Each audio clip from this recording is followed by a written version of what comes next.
I, 17F, was recently forgotten about on the day of my parents' wedding. My parents have been together for about 25 years, but they never actually got married. That's why when my dad, 50 meters, proposed to my mother 49F on their anniversary, which they have always celebrated on the date my mother found out she was pregnant with my eldest sister, even tough they were already together before, everyone, including me, was elated and celebrated the occasion with great joy. This happened all the way back in February. They immediately jumped into wedding planning, deciding very early on a small event in Hawaii with just the closest family and friends for an intimate ceremony. Almost immediately my mother asked my sister, 25F, to be her maid of honor, and my dad asked my brother, 22 meters, to be his groomsman. I wasn't surprised or offended by this. My sister had always been a mommy's girl and they both enjoyed spending time with each other, shopping and socializing, so they had a very close bond, and the same goes for my father and brother. They always played football together and messed around with cars. My father even trained my brother's team for a while in middle school. That had always left me as the odd one out. I tried to insert myself on my family's hobbies and groups that they had within our home, but was always rebuffed. Maybe they could sense that my interest on their activities wasn't all that genuine, or maybe they just didn't care. Either way, I was used to being the last and least important member of my family. Mom had sis and dad had bro. My parents had each other, and my two siblings were closer to each other than they ever were to me, leaving me very lonely and isolated in my own home. During the preparation for the wedding, initially it was suggested that I be the flower girl, but my sister thought that role would be more appropriate for her daughter, 3F, so that idea was quickly tossed away. Later on, my maternal grandmother suggested that I might read a poem or do a little bit of a speech during the ceremony, but both my parents refused because they wanted the wedding to be low-key, and they didn't think a cheesy and sappy speech would fit their vision, their literal words. I was still okay with all of this, even though it hurt to know I would be the only member of the family to not actually be part of the wedding party or have any role at all on the day. As the day approached, my parents and siblings got more and more caught up on all the wedding planning. I noticed my mom didn't invite me dress shopping, and that whenever they would have discussions about the venue or the event, I was left out, so I decided to see if they would realize that I wasn't being involved at all, and kept quiet, waiting for them to ask me something, anything, about the wedding, but that never happened. The wedding was set for 3 weeks ago, the end of August. The day before the departure, my mother casually asked if I had my luggage ready because we couldn't be late to the airport. I bluntly told her that I hadn't prepared anything. She got confused for a second and then snapped at me for not being prepared. I then asked her if I even had a ticket, and her face went pale. Yep, they hadn't even bought me a ticket, and I'm not even sure if I had a room or any accommodations once there. Even though I was the only person in my family without unstable income, I work as a part-time babysitter. My parents had bought first-class tickets for my siblings and a couple other friends that were attending the wedding but had forgotten me. My mom told me not to make a big deal out of it and that they can just find me a low-cost ticket last minute from a cheap airline, but I just replied by asking her, then what? Do I even have a dress for the ceremony? She went with sis to buy hers and all the other female guests months ago, but I wasn't included. That's when my father came in and just told me to suck it up and that I've never been a girly girl, so I could just wear whatever. I got mad at this because, even though I'm not the most feminine girl on the planet, I would have loved to be included in such an important part of my parents' wedding, and it was about the fact that I was excluded for literally everything that had been going on for months. We all got into a fight with them, calling me entitled and accusing me of making myself small intentionally so they would forget me, like that is a valid excuse for ignoring a child. They ended up telling me that if I was going to keep this attitude, I might as well skip the whole thing altogether, to which I responded with a defiant fine and went to my room. Next morning they all left for Hawaii without me. The ceremony was really small, but they all posted loads of pictures on Insta and Facebook about how perfect and magical that whole week was being. People realized quickly that I wasn't in any of the photos and asked my parents why, to which they replied that unfortunately I had caught COVID before the trip and had to stay behind. My blood boiled at this. I don't know why this was the straw that broke the camel back for me, but it was. I decided to take a COVID test and published a picture of myself holding the negative test and captioned it, "Not sick at all, just forgotten." I tagged everyone that had questioned my absence from the trip and the wedding in the picture, and, for good measure, also every person invited to it. I also wrote in the comments about how my parents had literally forgotten about anything to do with me until the day before parting, and how they actually uninvited me. Most people were on my side and others couldn't believe it and thought there must be something more to the story than what I was saying, but one thing is for certain, I completely ruined my parents' wedding, and their day was overshadowed by my confession. At first I felt quite satisfied with myself for standing up on my own butt, after a barrage of messages from my family calling me every name in the book, and later, when they came back, them furiously attacking me for my immature actions and my spoiled behavior, my pride deflated quickly, and I began to feel awful. I hate my family, and I hate being in this house, but I'm a minor and can't leave just yet. I do feel like I could have handled the situation better though, and now I feel so depressed that I'm second guessing everything I did, from not speaking up before to the way I exposed them. I also feel guilty for the lack of connection between all of my family and me, and maybe I could have done more? So Ada for ruining my parents' wedding, when they forgot about me. Update 1. A few days ago I could barely find the energy to get out of bed, and my family's comments had made me really believe that I was guilty for all that had passed, but after seeing the responses to my post and all the support you guys were giving me, I felt somewhat reaffirmed in my actions and feelings towards my family. I'm still fighting the feelings of guilt and depression, but whenever I start to spiral I think on how much this community of strangers has had my back, and I try to calm myself down with your words. Thanks to your input and advice, I finally decided to call my grandma and tell her the full story. Just to clarify a point before going on, I said this in the comments, but I feel like I should put it here also. My grandma 77F did not attend the wedding. She lives several states away and has mobility issues, so she doesn't travel anymore. We went to visit her around Easter, and that's when she commented that I might read a poem at the ceremony, but that was the last time I saw her in person before all this. She's always been very loving to me and has called out my parents in the past for their favoritism, but it's hard for her to play a more active role in my upbringing since she lives so far, and I am always worried about bothering her due to her age and health condition. She had a minor stroke a few years back and is now back to normal, but I still worry. Anyway, I called her and laid out everything that had happened with the wedding and how my parents didn't even buy me a ticket to go with them. She came to the same conclusion that most commenters did when I told her that it was simply impossible, that they had forgotten and that they did it on purpose. I cried on the phone with her, laying out how I was feeling, how this has been going on forever, how I feel in the aftermath, and most importantly about my need to get out. She was extremely sweet and comforting to me and told me that I had nothing else to worry about because she had my back 100%, and told me to take it easy but make plans for my future and that she'd help me. After that conversation, which lasted about 2 hours, I felt better, and I decided to listen to her and start moving to figure something out for the next school year. I have a friend who is going to lease a studio next to our future campus. She has a great relationship with her parents, but she has 5 younger siblings and wants to be more independent, so that's why she decided to move out. I asked her if I could move in with her temporarily and that I would pay her rent as soon as I got a job. She immediately accepted and told me not to worry about rent or anything else until I was in a better position, and we had a good cry together when I told her all about my parents' wedding incident. So this all happened a couple days ago, and I was planning on doing the update then, but my grandma called my parents and my siblings to lecture them about how they were treating me. My brother just sent me a text afterwards with a half-hearted apologize, saying that he didn't know I wasn't included and that he just thought I wouldn't have fun on the trip, and then I posted the pic just to create drama. My sister, on the other hand, berated me and told me that I kept trying to make public my own problems and pinning them on my family when they are all innocent. It has been weird with my parents ever since they came back from the trip, and at first they berated me and were furious with me, and after that, we've just been ignoring each other. After my grandma called them, they came into my room telling me that if I wanted to put this whole issue to rest I should shut up about it, and that this could all had already blown over if only I had kept my mouth shut. I just asked them to leave my room, and then I called my grandma again to tell her what had gone down. She then told me that she and my uncle had bought plane tickets to come down to see me.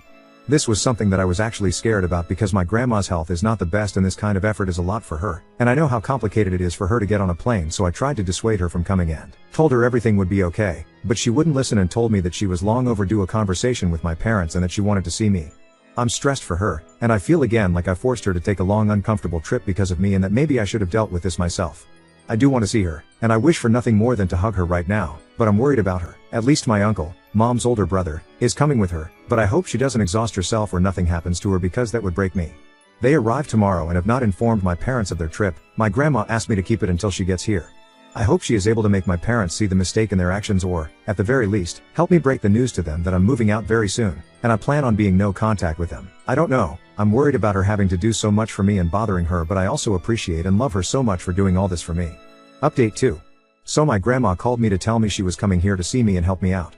I was very stressed about it because my grandma has a very hard time traveling, so for her to take this trip meant that she would be under enormous stress, and I felt responsible for her since I was the one that called her. She arrived early Monday morning with my uncle and I went to get her at the airport.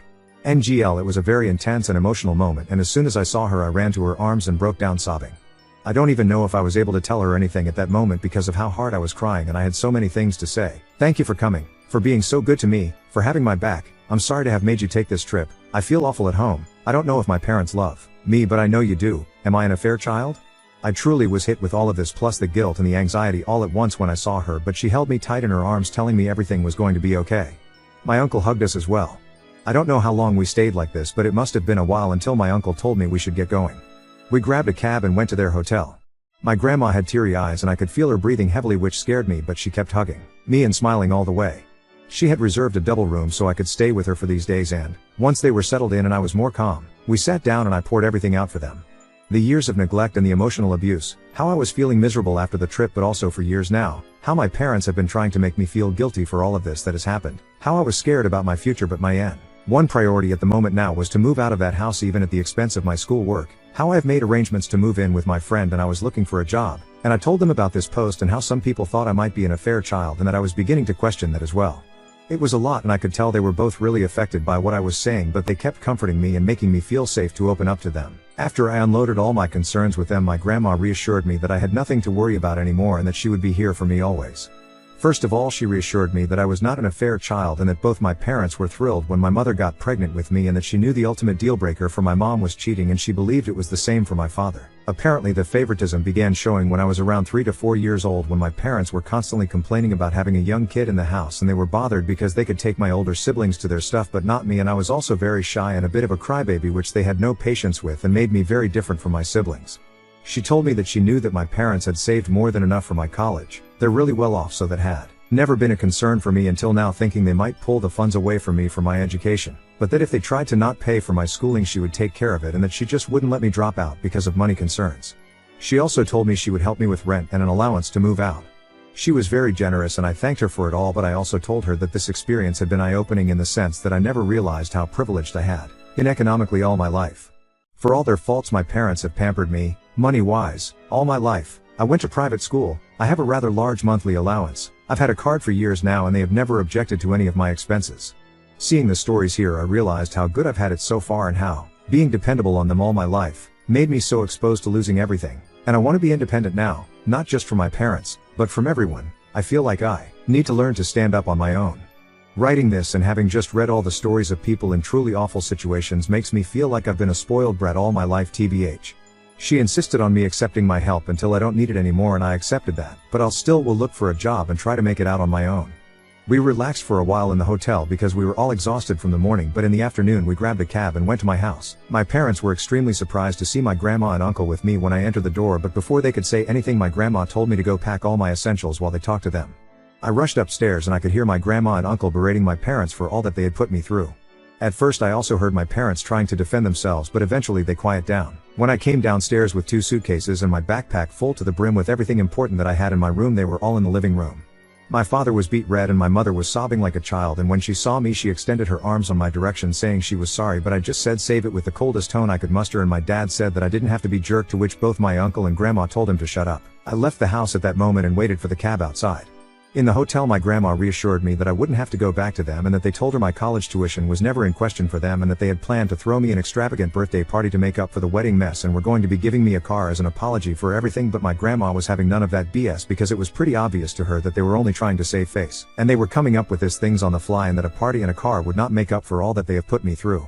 Apparently the moment that broke my mother was when she told her that I had even questioned my paternity, and she started crying then, but my grandma told her that what else could they expect when they had excluded me repeatedly from all family events since I was a child. She told me that she would make sure they made the payments to my school unless I preferred to completely cut ties with them and have her pay until I can pay myself, and I asked her to do that.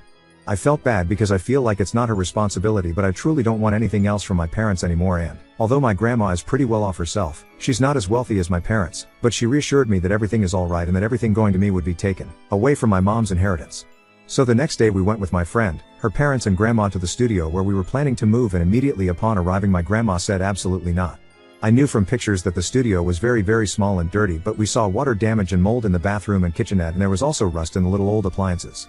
I knew all of this beforehand, but I figured I could live with that, at least for a while. But the thing that the adults pointed out that actually made me and my friend change our minds was the fact that this studio was street level in a bad neighborhood in a building that didn't seem particularly safe and had bullet holes on the walls, which I didn't even know what those were until my friend's dad pointed it out. So grandma and my friend's parents said they would look for an apartment for us in a better location and they'd help cover the costs. Both my friend and I want to be independent, but we realize that with our most likely minimum wage jobs in such a high demand area we won't be able to find anything better on our own, so the plan is we're going to look for a 2-bedroom apartment, and me and my friend are going to pay what we had previously planned for the studio, and her parents and my grandma will cover the difference. I know it's still quite spoiled of me to expect that help from my grandma, but after seeing the studio in person I truly wouldn't have felt safe there. My friend's parents, who were somewhat aware of what I was going through, told me that I could move in with them until we find a nice apartment, to which I'm extremely grateful since grandma is going back in a couple of days and I've been staying in the hotel with her ever since. Apparently my friend, her parents and my grandma spoke about this before coming to me to make sure I had some safe place to stay until we move into the apartment, which is still to be found. I teared up a little as I thanked them, seeing how people were rallying behind me to offer help. Since then I've been moving some of the stuff I had left at my parents' and setting my space in my friend's. My mom keeps crying and apologizing every time I go back, and even my father has said sorry, but I remain distant and cold towards them. My sister called and said that our mother was a mess and that I was a D/CK for what I had done, but before she could say anything else I hanged up the phone and blocked her. I was going to block my brother as well when I saw that he had sent me a very long message apologizing again and again for all that he has done to me and for not realizing our parents were treating me so poorly.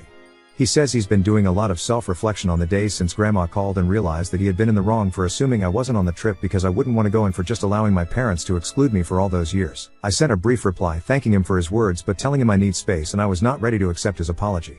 I feel like he might be genuine because he has never been nasty to me the way my sister has, just aloof towards me, but I also feel like I need to keep him away for the moment.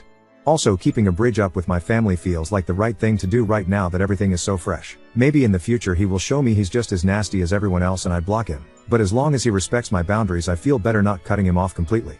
I've also made an appointment with a therapist who specializes in neglected teens and I have my first preliminary visit next week, again funded by my grandma, which makes me feel ever more eager to find a job ASAP to take the burden off of her even if she tells me time and time again she is happy to do all of this for me.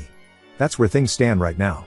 I don't know if I'll update again. Maybe when I start classes or move to the apartment. But right now I'm just trying to enjoy some time with my grandma and my uncle and learn to grow and get rid of this feelings of guilt and depression that have been plaguing me for so long. I want to thank once again all of this community for being so nice and helpful to me and all of you who have messaged me with your own personal stories of getting kicked out or having to learn how to make it on your own at a too early age. You've helped me feel a lot less alone and made me realize that things can get better if I work hard for it. I feel kind of spoiled for having such an amazing support system on my grandma, uncles and my friend, but you all guys are right. Reaching out has been the absolute best decision I could have taken and opening up about my feelings to those who love me and to all of you internet friends has absolutely saved me, so thank you. Really, I'm more grateful than words can ever tell.